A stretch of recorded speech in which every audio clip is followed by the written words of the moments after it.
अस्सलामुअलैकुम, welcome to my channel. उम्मीद करती हूँ आप सब खैरियत से होंगे। मैं भी बिल्कुल खैरियत से हूँ। आज फिर मैं आप लोगों के साथ शेयर कर रही हूँ बहुत ही मज़ेदार सी रेसिपी, बीफ गोला कबाब। आप किस तरह से अपने घर पे बना सकते हैं आज मैं आप लोगों को बताने वाली हूँ, इसलिए आप इस रेसिपी को पूरा देखें और वीडियो को बीच में स्किप ना करें ताकि आपको सारी रेसिपीज़ बेहतर तरीके से समझ आए।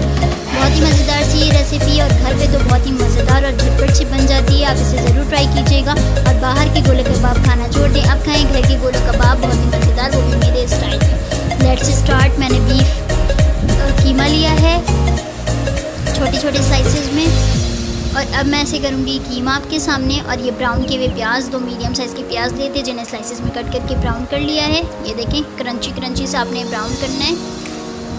2 टीस्पून अदरक लहसुन का पेस्ट, 2 टीस्पून कॉर्नफ्लोर, 2 टीस्पून लाल मिर्च powder, half tea spoon black pepper, half tea spoon हल्दी पाउडर, हाफ टी स्पून गरम मसाला पाउडर, 1 टीस्पून धनिया पाउडर, 1 टीस्पून कुटी हुई लाल मिर्च, 1 टीस्पून साबित जीरा। ये मसाले हमें चाहिए और 5 से 6 हरी मिर्चें ली हैं मैंने। अब चलें स्टार्ट करते हैं कि आपने इसे बनाना है कैसे। मैं सबसे पहले चॉपर ले रही हूँ अपने घर का। आपके पास बड़ा चॉपर है तो आप उसे इस्तेमाल करें, लेकिन मेरे पास इतना ही छोटा चॉपर है तो मैं उसी में आपको बताऊँगी। ये मैंने इसमें हरी मिर्चें कट कर ली हैं और अब मैं इसमें शामिल कर रही हूँ कट करके हरा धनिया। आधी कटी हरा धनिया लिया है बारीक, आपके सामने कट कर रही हूँ नाइफ से। और इसमें मैं शामिल करूँगी बीफ, छोटे छोटे टुकड़ों में कटे हुए बीफ, और इसे हम करेंगे चॉप। इसी तरह मैंने सारे बीफ को चॉप कर लिया है और लास्ट में मैं शामिल करूँगी ये सारे ड्राई मसाले जो मैंने आपको बताए हैं। और इसके ऊपर मैं शामिल करूँगी क्यूब स्लाइसेस में कटे हुए बीफ और इसे अच्छी तरह से मैं लास्ट में ग्लेंडर कर दूँगी।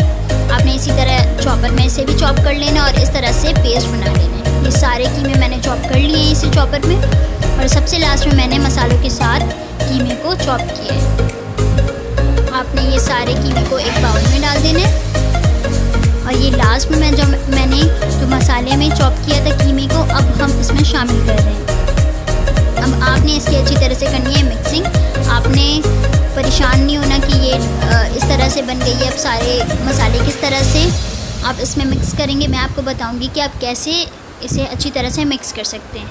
अब मैं शामिल कर रही हूँ इसमें 1.5 टीस्पून सॉल्ट मैं अपने जायके के मुताबिक इस्तेमाल कर रही हूँ, आप अपने जायके के मुताबिक इस्तेमाल करें।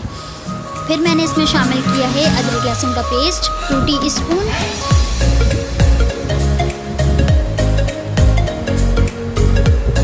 आपने बिल्कुल अपने हाथों की मदद से इस तरह से आपने मिक्स करना है। जैसे अब आप आटे को गूंथते हैं उसी तरह आपने कबाब के मिक्सचर को मिक्स करना है आपस में। और ये कॉर्नफ्लोर मैंने इसमें डाल दिया है। फिर दोबारा आपने बिल्कुल आटे को जिस तरह से आप मिक्स करते हैं भूनने के टाइम उसी तरह आपने इसे मिक्स करना है।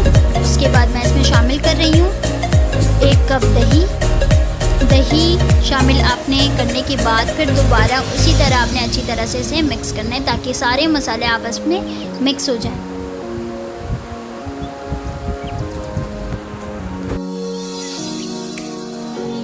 और ऊपर से आपने इसमें शामिल करना है थोड़ा सा पानी, लाइट सा पानी आपने इसमें शामिल करना है और अच्छी तरह से आपने इसे मिक्स करना है।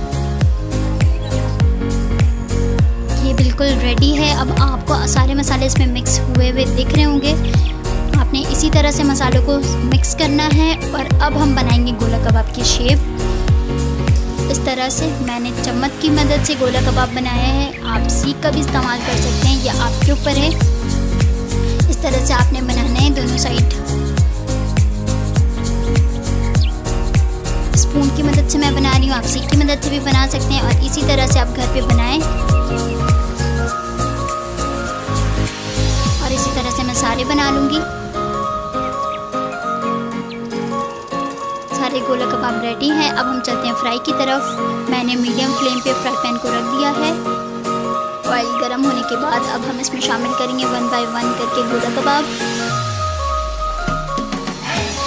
मैं इसे करूँगी शैलो फ्राई। आप भी इसे शैलो फ्राई करिए, आपकी मर्जी, आप डीप फ्राई भी कर सकते हैं, लेकिन shallow fry is the best on medium flame. Only medium flame पे आपने फ्राई करना है और इसे अच्छी तरह से बनाना है आपने, ताकि ये अंदर से कच्चे भी नहीं रहें और ऊपर से ये ऐसा होता है कि अंदर से ये कच्चे रह जाते हैं और ऊपर से पक जाते हैं, तो इस तरह से भी नहीं होना चाहिए।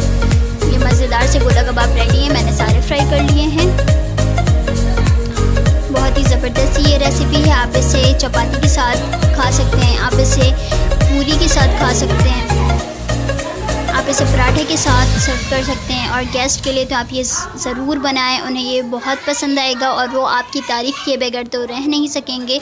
इसी के साथ मेरे चैनल को लाइक करें, सब्सक्राइब करें, अपने फ्रेंड्स एंड फैमिलीज़ के साथ बहुत बहुत शेयर करें और मुझे अपने दुआओं में याद रखें। अपना बहुत ज़्यादा ख्याल रखें, बहुत सारे प्यार के साथ। अल्लाह हाफ़िज़।